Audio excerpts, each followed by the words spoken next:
کہ وہ اس خیال چھوڑ دیں، کیونکہ لازمی طور پر یہاں پر مقدمہ کا فیصلہ کرنا تھا، اس مقتول کے مقدمے کا فیصلہ کرنا تھا جس کو ناحق قتل کیا گیا تھا۔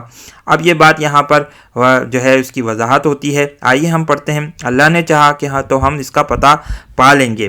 موسیٰ نے جواب دیا، اللہ کہتا ہے وہ ایک ایسی گائے ہے جس سے خدمت نہیں لی جاتی، جو نہ زمین جوتتی ہے نہ پانی کھینچتی ہے، صحیح سالم اور بے داغ ہے۔ اس پر وہ پکار اٹھے، ہاں اب تم نے ٹھیک پتہ بتایا۔ پھر انہوں نے اسے ذبح کیا، ورنہ وہ ایسا کرتے معلوم نہ ہوتے تھے، یعنی ان کا ارادہ نہیں تھا۔ اب ہم تھوڑا سا یہاں پر ذکر کریں گے کہ کیوں ان کے اندر یہ چیز پیدا ہو چکی تھی، لیکن پھر تھوڑا سا بتاتے ہیں۔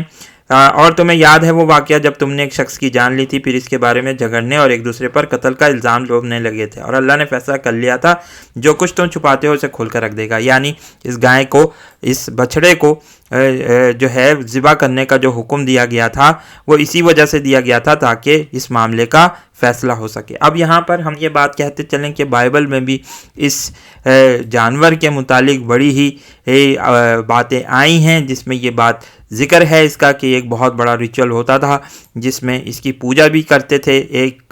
جبکہ ہم یہ بات جانتے ہیں، تاریخ میں پڑھ سکتے ہیں کہ سامریہ نام کی ایک ریاست جو قائم ہوئی تھی حضرت یوشع بن نون نے جب فلسطین کو فتح کیا تھا حضرت موسیٰ علیہ السلام کے بعد، تو پھر اس کی 2 حصوں میں تقسیم ہو گئی تھی، اور جو سامریہ نام کی ایک ریاست قائم ہوئی تھی، جس کے متعلق یہ بھی ایک تاریخ میں یہ بات بھی آتی ہے کہ اس کو سامری کے جس کا ذکر سورہ طٰہٰ میں ذکر ہوا ہے، یعنی سامری کا جو واقعہ ذکر ہوا ہے اس کے ہی ڈسینڈنٹس نے، یعنی اس کے لوگوں نے، اس کے بچوں نے وہ تعمیر کری تھی۔ اس ریاست میں اس گائے کی پوجا دوبارہ شروع ہو چکی تھی۔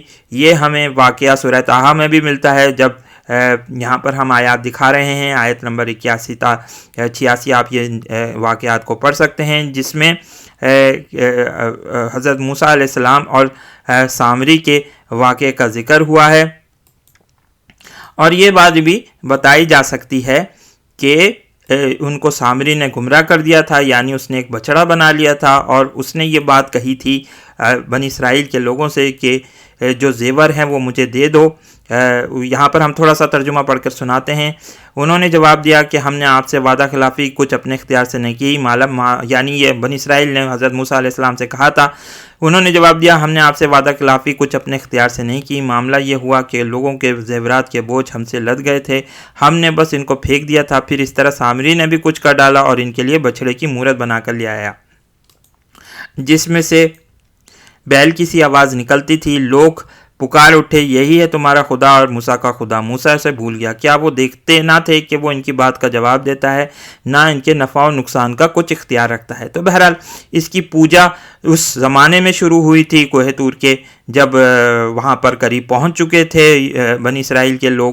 پھر اس کی پوجا جو ہے وہ سامریہ، جو کہ حضرت موسیٰ علیہ السلام کے بعد حضرت یوشع بن نون علیہ السلام کی جو ریاست قائم ہوئی تھی، اس کے بعد جو ہے سامریہ کی ریاست قائم ہوئی، اور وہاں پھر اسی جو ہے بچھڑے کی پوجا کی جانے لگی تھی۔ اب یہودیوں کے لیے بہت ضروری ہے کہ وہ ریڈ ہائفر کو اس کی پیدائش ہو، اور پھر یہاں پر اس کے بعد جو ہے وہ اپنے 3rd ٹیمپل کی تعمیر کر سکیں۔ اس ضمن میں تاریخی اعتبار سے خواجہ حسن نظامی نے یہ بات بھی کہی ہے کہ شاید لگتا یہ ہے کہ اسی سامری کے لوگ چلتے چلتے ہندوستان آ گئے تھے، اور یہیں پر انہوں نے پھر گائے کی پوجا کی اسٹارٹ شروع کرا تھا، یعنی ہندوستان میں بھی اس رواج کو انہوں نے پروان چڑھایا تھا۔ بہرحال واللہ اعلم بالصواب، یہ تاریخی کتابوں میں کچھ واقعات ہم کو ایسے ملتے ہیں۔ آئیے ہم ذرا دیکھتے ہیں ایک اور جگہ بھی تھوڑے دنوں پہلے یہ خبر آئی 2018 میں کہ وہ ریڈ ہائفر جو ہے وہ تقریباً 2000 سال کے بعد اب پیدا ہو چکا ہے، اور لگ یہ رہا ہے کہ قرب قیامت قریب ہے۔ یہ یہودی یہ بات کہہ رہے ہیں، یہاں پر وہ تصویر بھی شائع ہوئی تھی اسی ریڈ ہائفر کی، اس کو آپ دیکھ سکتے ہیں ان تصویروں میں کہ وہ موجود ہے، جس کے متعلق یہودی کہتے ہیں کہ اس کی پیدائش کے بعد ہم اپنے جو ہے وہ 3رے ٹیمپل کی تعمیر کر سکیں گے۔ جیسا کہ ہم نے آپ کو پہلے بھی بتایا سورہ الاسراء میں، یہاں پر قرآن مجید اس کو مسجد الاقصیٰ کے نام سے، ہیکل سلیمانی جو حضرت سلیمان علیہ السلام نے تعمیر کیا تھا، اس کو مسجد الاقصیٰ کے نام سے پکارا جاتا ہے۔ یہاں پر تھوڑی سی ہم وضاحت کرتے چلیں کیونکہ بہت زیادہ کنفیوژن یہاں پر پیدا ہو چکا ہے۔ اگر ہم مسجد اقصیٰ کی بات کریں تو یہ مسجد اقصیٰ کی یہ تصویر ہے جو کہ ٹیمپل ماؤنٹ کے برابر میں قائم ہے۔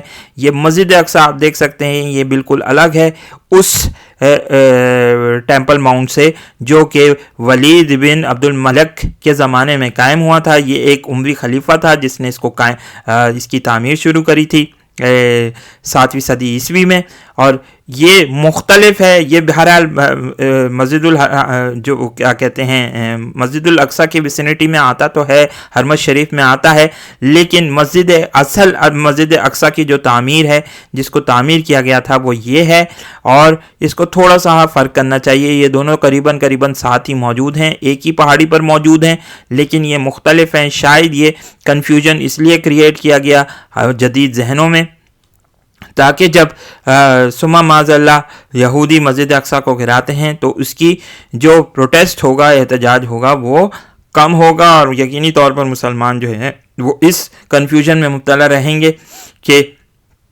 یہ مسجد اقصیٰ جو ٹیمپل ماؤنٹ ہے یہ تو اپنی جگہ برقرار ہے، اور وہ جو ہے وہ گرائی گئی ہے، وہ شاید کوئی اور مسجد ہے جس کی وجہ سے یہ بات بعد میں شاید کہی جا سکے۔ واللہ عالم بالصواب۔ دیکھتے ہیں واقعات انفولڈ ہو رہے ہیں آہستہ آہستہ۔ UAE اور اسرائیل کے درمیان جو معاہدہ ہوا ہے وہ ان باتوں کی نشاندہی کرتے ہوئے ہمیں ملتے ہیں کہ یہاں پر اب مسجد اقصیٰ کی جو نعوذ باللہ شہادت کا واقعہ ہے وہ قریب آتا جا رہا ہے۔ اللہ کرے کہ ایسا نہ ہو، لیکن ہمیں محسوس ہوتا ہے کہ ایسا ہی ہونے والا ہے، اور پھر جو ہے وہ تیسرے ٹیمپل کی تعمیر میں جو ریڈ ہائفر کا کردار ہوگا وہ بھی اہم ہوگا، اور ساتھ ہی ساتھ جو دنیا بھر کا گولڈ جمع کیا جا رہا ہے وہ وہاں پر لگایا جائے گا۔ اس ویڈیو کو لائک کیجئے، شیئر کیجئے، دوستوں کے ساتھ ڈسکس کیجئے۔ بہت بہت شکریہ۔ السلام علیکم اور اللہ حافظ۔